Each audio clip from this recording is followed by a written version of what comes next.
Halo Sobat Indak, jumpa lagi di podcast Indago yang dipersembahkan oleh Balai Industri Kreatif Digital dan Kemasan Disperindak Provinsi Jawa Tengah.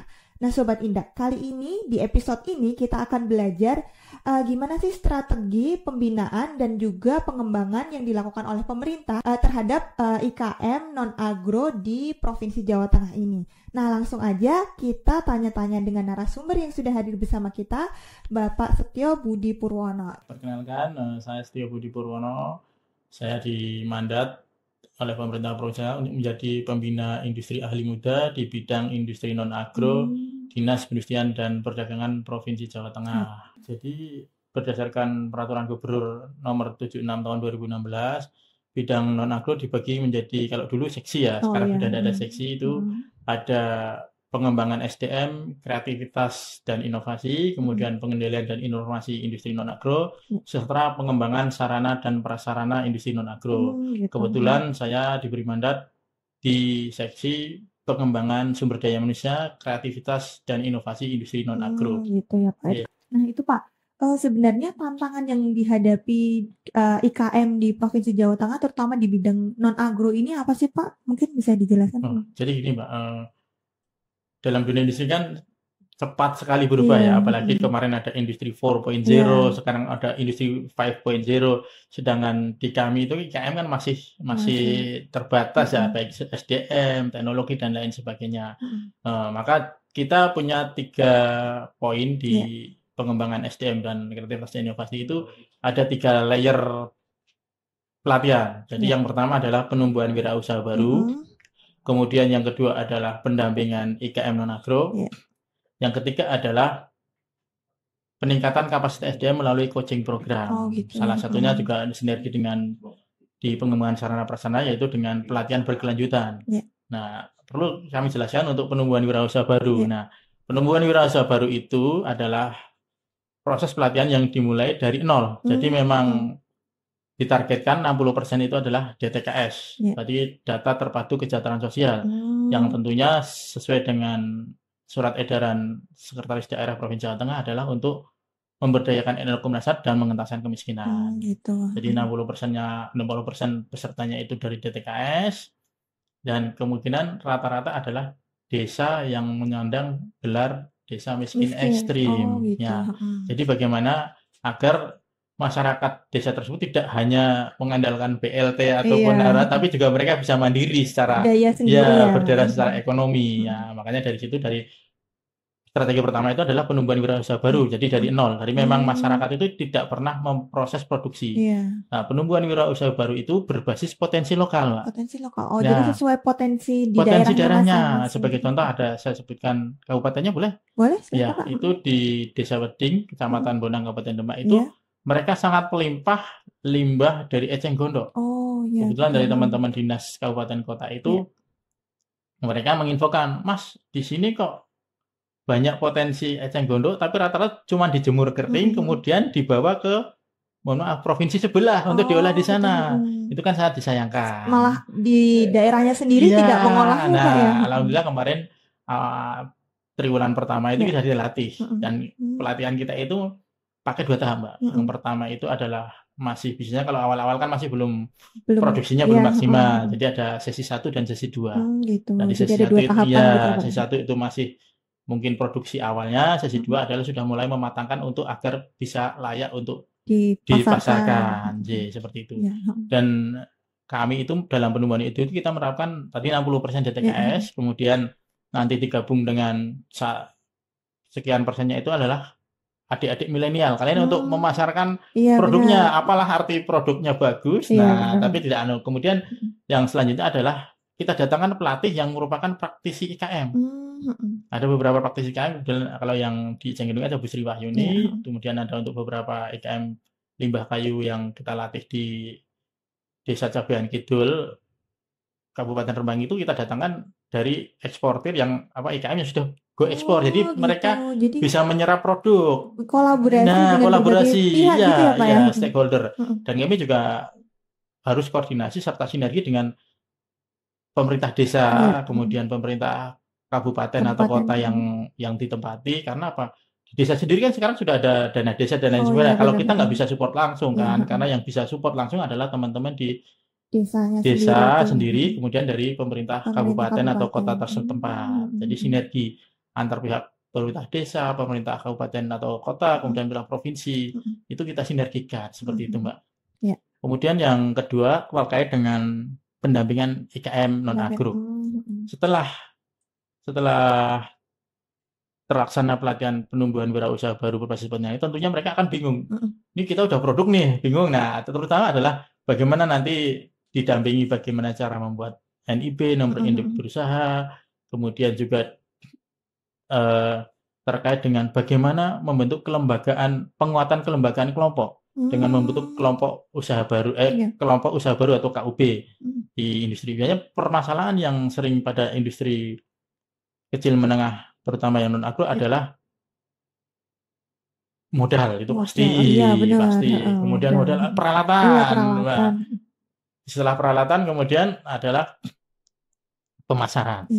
Nah, makanya tadi kita sinergikan dengan teman-teman adik milenial, bagaimana prosesnya itu bisa istilahnya di pasaran mulai online, karena mereka, Pak, saya sudah buat tapi saya belum laku.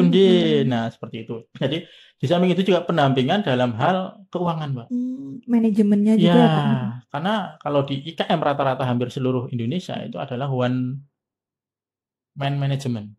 Jadi uang pribadi, uang bisnis, uang hasil penjualan dicampur. Jadi kalau kita tanya, kita monitoring atau apa, ada Ibu selama memproduksi ada untungnya? Enggak ada, Pak, ini uangnya habis terus. Gimana nggak mau habis? Karena mereka tidak disiplin memisahkan antara keuangan pribadi, keuangan kelompok, dan keuangan usaha. Jadi modalnya berapa nggak tahu. Yang penting ada untuk kondangan, ada untuk bayar anaknya kuliah dan lain sebagainya. Tapi dianggap itu bukan suatu modal. Artinya habis. Sebenarnya kalau mereka disiplin dalam pembukaan, makanya kita dampingi biar dalam pembentukan kelompok. Nah, yang tadi kaitan dengan modal, kemudian kelembagaan, yang terakhir adalah yang kaitan dengan pemasaran ya, Pak. Pemasaran. Nah, kemudian teknologi juga kan terkesan masih banyak untuk WUB baru itu biasanya masih manual. Nah, mereka akan tanya, Pak, ada bantuan lagi enggak kaitannya dengan peralatan? Nah, makanya kita arahkan pemerintah Provinsi Jawa Tengah mengarahkan agar membentuk kelompok yang di-SK-kan oleh kepala desa setempat. Jadi dari kepala desa setempat di-SK-kan, kemudian didaftarkan berbadan hukum di notaris biasanya. Ada asas legalnya Kemenkumham. Karena syarat untuk mendapatkan bantuan pelatihan adalah berbadan hukum. Nah, biasanya kami menyarankan pada saat mereka mendapatkan uang harian atau uang peserta, itu tolong jangan dihabiskan, dibawa pulang semua. Misalkan 3 hari itu dapat 300, sebagian 100-150 dikumpulkan untuk kas kelompok. Iya, kas kelompok itu bisa buat untuk modal nanti beli material, ataupun nanti biar membentuk badan usaha dan lain sebagainya. Itu strategi yang kaitan dengan pendampingan. Nah, untuk yang ketiga adalah peningkatan kapasitas SDM. Ini kita fokuskan untuk IKM yang sudah semi expert, karena mereka biasanya sudah punya platform digital, sudah punya saran, produksinya sudah banyak. Jadi kami menjembatani mereka untuk lebih fokus ke pemasarannya, karena mereka sudah bagus, produksinya sudah banyak, kontinuitas pemasaran, bagaimana mereka menambah jejaring atau networking. Karena kita datangkan juga dari pakar dari Jakarta terkait itu, bagaimana nanti sering kan kita lihat di IG atau di Facebook tiba-tiba keluar iklan sendiri. Nah, itu ternyata ada teknik-tekniknya, dan itu kita datangkan. Itu ada Mr. William dari Diandra Academy untuk memproses agar IKM Jawa Tengah itu semakin cakap teknologi juga ya, Pak, ya. Bukan hanya cakap, tapi juga jangkauannya kan tiba-tiba muncul kan. Selama ini kan hanya produk-produk yang mass production aja yang muncul di itu, tapi juga mereka juga karena memang beberapa platform digital ada yang kemarin ada yang ditutup dan lain sebagainya. Itu harus bagaimana, kalau istilah di industri adalah change or die. Bagaimana kamu berubah atau punah. Iya, kalau nggak berubah ya punah itu saja, Pak, ya. Nggak usah jauh-jauh. Kita ibaratkan dulu bagaimana kita wartel, ya kan? Oh iya benar, wartel dulu ramai banget, warnet saya masih ingat 1 jam 4.000, kalau happy hour itu sekitar 3.000. bagaimana bisnis menjamur, sekarang coba kita lihat apa? Nggak ada juga Ya kan kan? Pak Ya, ya. makanya kita pindah bagaimana platform yang dulu kita punya perusahaan itu harus mindsetnya itu harus punya gedung dan lain sebagainya, tapi anak-anak muda sekarang udah nggak perlu ada gedung lagi ya Pak ya. Nah itu kan harus kita menjembatani, karena IKM itu kan mesti mereka akan lemah di digital kan. Karena kan memang kelemahan industri kecil menengah terutama yang WIB adalah mereka masih bingung ini mau ngapain nih, kita mau ngapain nih, mau setelah produksi, nah, produksinya banyak tidak ada, makanya kita gabungkan tadi bahwa perlu adanya local champion. Kalau era dulu namanya orang tua asuh, bagaimana mereka menampung produk tersebut diserap dan dipasarkan, karena kan mereka maunya uang itu kan langsung ya. Kami produksi langsung laku. Padahal kalau di sistem di industri non agro itu beda dengan agro. Gitu. Kalau agro enggak, kalau agro itu kan bisa repetitive order. Kita membuat keripik bisa dimakan habis, ya kan? Bisa habis kemudian bisa dikonsumsi lagi. Kalau kita membuat kerajinan masa beli terus kerajinan kan enggak. Makanya harus ada inovasi. Makanya tadi platform bagaimana change order, bagaimana berubah mengemas dan lain sebagainya. Kayak kemarin juga misalnya pelatihan EcoPrint. Kalau kita hanya jual kain terus ya lama-lama kan customer kan jenuh kan.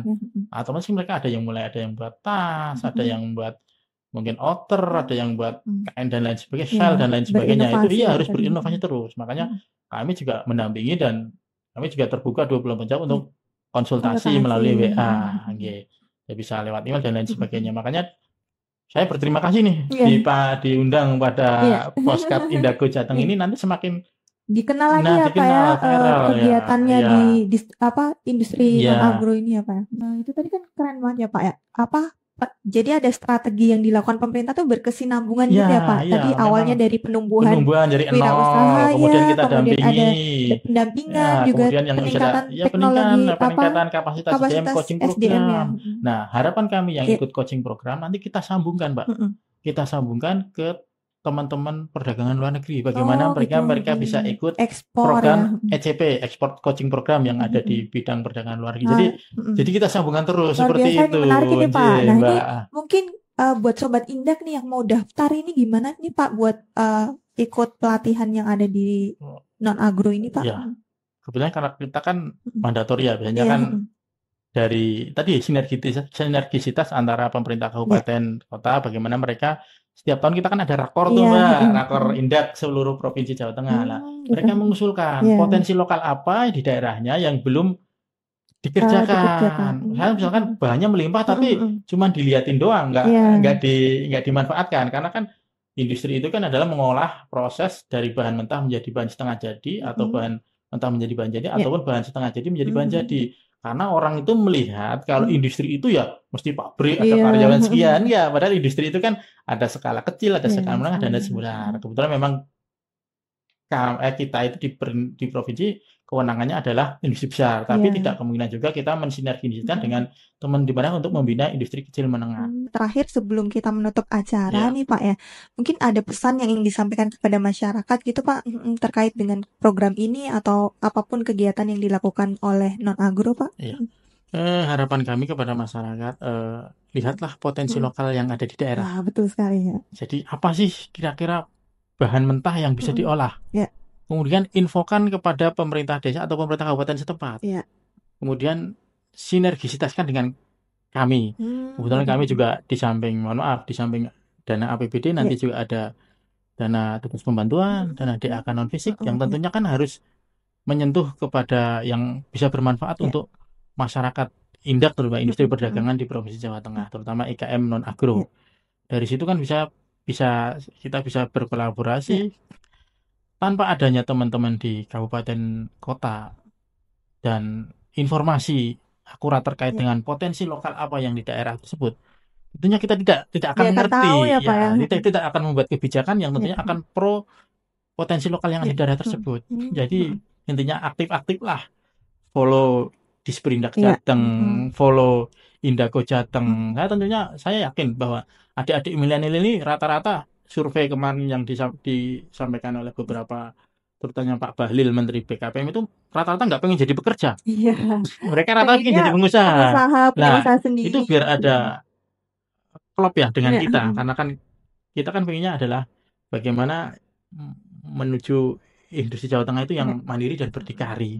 Dan pesan kami juga, tolong yang kemarin sudah mendapatkan pelatihan nih, jangan bosan-bosan untuk memberi laporan kepada kami, Pak, alhamdulillah kami sudah berproduksi dan laku dan lain sebagainya. Itu sebagai penting juga ya, Pak ya? Sebagai bahan kami untuk mengevaluasi kebijakan ke depan. Ternyata tadi yang penumbuhan sudah berjalan. Kita perlu pendampingan apa, kita sampaikan. Misalkan ada perlu, nanti kita sambungkan dengan teman-teman di SPK, hak merek lain dan paten dan lain sebagainya, atau apapun itu bentuknya. Mungkin juga bisa berkolaborasi dengan BIKDK, iya, dengan betul. Kemasan, kita promosi juga, mungkin produknya ada yang mau dipromosikan gitu.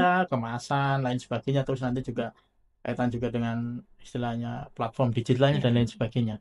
Jadi kita manfaatkanlah sumber daya yang ada di masyarakat, sumber daya ada yang kami yang di dinas, terutama di Provinsi Jawa Tengah, kita bersinergi lah, berkolaborasi, karena tanpa adanya itu kita bukan apa-apa. Seperti itu Mbak, mungkin yang bisa kami sampaikan. Mudah-mudahan industri kecil menengah di Jawa Tengah tetap maju dan bisa go global, berdikari.